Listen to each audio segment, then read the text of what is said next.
വിട്ടുമാറാത്ത ചുമയ്ക്ക് നമുക്ക് വേണ്ടത് മുട്ടയാണ്. നാടൻ കോഴിമുട്ട. നമുക്കറിയാം, നമ്മൾ മരുന്ന് കഴിച്ചിട്ടും ചുമ മാറാതിരിക്കുന്ന അവസ്ഥ, തുടർച്ചയായിട്ട് ചുമ, നാളുകളായിട്ട് ചുമ ഉള്ളവരൊക്കെ ഉണ്ട്. അപ്പോൾ നമുക്കിതിൻ്റെ അകത്ത് വേണ്ടത് നാടൻ കോഴിമുട്ടയാണ്.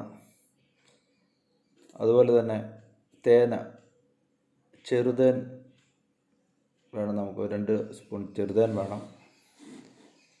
ആദ്യമായിട്ട് മുട്ട, പച്ചമുട്ട ഗ്ലാസ്സിലേക്ക് പൊട്ടിച്ചൊഴിച്ച് ശരിക്കും അടിക്കണം. ശരിക്കും അടിച്ച് വെള്ളയും ഉണ്ണിയും കൂടെ മിക്സ് ആവുന്നവരെ, ചെറിയ പത പോലെ ആവുന്നവരെ, എന്നാൽ പതയാവണ്ട, എന്നാൽ ശരിക്കും മിക്സ് ആവുന്നവരെ ശരിക്കും ഗ്ലാസ്സിൽ ഇട്ട് അടിക്കണം. ശരിക്കും അടിച്ചതിന് ശേഷം 2 സ്പൂൺ തേൻ ചേർക്കുക. ചെറുതേനാണ് വേണ്ടത്. നമുക്ക് വേണ്ടത് ചെറുതേൻ ഒഴിച്ച് ശരിക്കും മിക്സ് ചെയ്യണം. ചെറുതേൻ മുട്ടയായിട്ട് ശരിക്കും മിക്സ് ആവുന്നവരെ ഇളക്കണം. ഇളക്കി കഴിഞ്ഞ് ആ മുട്ടയ്ക്ക് ഒരു കളർ വ്യത്യാസം വരും തേൻ ഇതിൻ്റെ കൂട്ടി ചേർന്ന് വരുമ്പോൾ തന്നെ. അതിന് ശേഷം നമ്മൾ ചെയ്യേണ്ടത് എന്താണെന്ന് വെച്ച് കഴിഞ്ഞാൽ, രാവിലെ വൈകുന്നേരമാണ് ഇത് കഴിക്കേണ്ടത്. ഒരു 3 ദിവസം കഴിക്കുക, അല്ലെങ്കിൽ ഒരു 5 ദിവസം കഴിക്കുക. രാവിലെ വെറും വയറ്റിലാണ് കഴിക്കേണ്ടത്.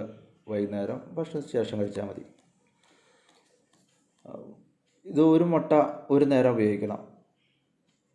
ഒരു പച്ചമുട്ട, നാടൻ കോഴിമുട്ടയാണ് നമുക്ക് വേണ്ടത്. ശരിക്കും മുട്ട ശരിക്കും മിക്സ് ആക്കണം, മിക്സ് ചെയ്യണം. നമുക്കറിയാം, ചുമയ്ക്ക് വേണ്ടി നമ്മൾ ഉപയോഗിക്കേണ്ട മുട്ട വാട്ടി കുടിക്കാറുണ്ട്. വാട്ടി ജീരകമൊക്കെ ഇട്ട് കുടിക്കാറുണ്ട്. എന്നാൽ ഇത് വ്യത്യസ്തമായ രീതിയാണ്. നമ്മുടെ വീടുകളിൽ നമ്മൾ മുട്ട ഉപയോഗിക്കാറുണ്ട്, തേൻ ഉപയോഗിക്കാറുണ്ട്. എന്നാൽ രണ്ടും കൂടെ മിക്സ് ചെയ്ത് ഉപയോഗിക്കാറില്ല. മിക്സ് ചെയ്ത് ഉപയോഗിക്കുമ്പോൾ തന്നെ ഇതിന് ഗുണം വ്യത്യാസമാണ്. നല്ല റിസൾട്ടാണ് ഇതിന്. വിട്ടുമാറാതിരിക്കുന്ന മാസങ്ങളായിട്ട് വർഷങ്ങളായിട്ടുള്ള ചുമകളൊക്കെ വിട്ടുമാറാതിരിക്കുന്നെങ്കിൽ അതനുസരിച്ച് ഉപയോഗിക്കുക. 3 ദിവസം ഉപയോഗിച്ച് നോക്കുക, അല്ലെങ്കിൽ ഒരു 5 ദിവസം ഉപയോഗിക്കുക. മരുന്ന് കഴിച്ചിട്ട് മാറാതിരിക്കുന്ന ചുമകളുണ്ട്. അതെല്ലാം ഇത് നല്ലൊരു ഒറ്റമൂലിയാണ്. ഇത് മരുന്നല്ല. നമുക്കറിയാം, നമ്മൾ മുട്ട ഉപയോഗിക്കാറുണ്ട്. നാടൻ മുട്ടയാണ് നമുക്ക് ഇതിൻ്റെ അകത്ത് വേണ്ടത്. കോഴിമുട്ടയാണ്, നാടൻ കോഴിമുട്ടയാണ് നമുക്ക് വേണ്ടത്. കടയിൽ നിന്ന് വാങ്ങുന്ന വരവ് മുട്ട പോരാ. നാടൻ കോഴിമുട്ടയ്ക്ക് ഗുണം കൂടുതലുണ്ട്. അതുപോലെ ചെറുതേനാണ് വേണ്ടത്. ചെറുതേന് ഗുണം കൂടുതലുണ്ട്, നമുക്കെല്ലാം അറിയാവുന്നതാണ്. അപ്പോൾ ഇത് രണ്ടും കൂടെ മിക്സ് ചെയ്ത് ശരിക്കും മിക്സ് ചെയ്യണം. ഗ്ലാസ്സിലൊഴിച്ചോ അല്ലെങ്കിൽ ഒരു കപ്പിലൊഴിച്ചോ മിക്സ് ചെയ്ത് കുടിക്കുക.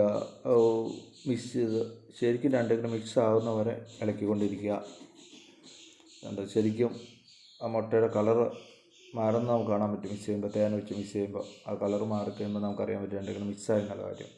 ശരിക്കും ഇളക്കണം. ശരിക്കും ഇളക്കിയതിന് ശേഷം സ്പൂണും കൊണ്ട് ശരിക്കും ഇളക്കിയതിന് ശേഷം മിക്സ് ആവുന്നവരെ ഇളക്കിയതിന് ശേഷം ആണ് നമ്മളിത് കുടിക്കേണ്ടത്. രാവിലെ വെറും വയറ്റിലാണ് കുടിക്കേണ്ടത്. വൈകുന്നേരം ഭക്ഷണത്തിന് ശേഷം കുടിക്കുക. ഇത് നല്ല ടേസ്റ്റാണ്.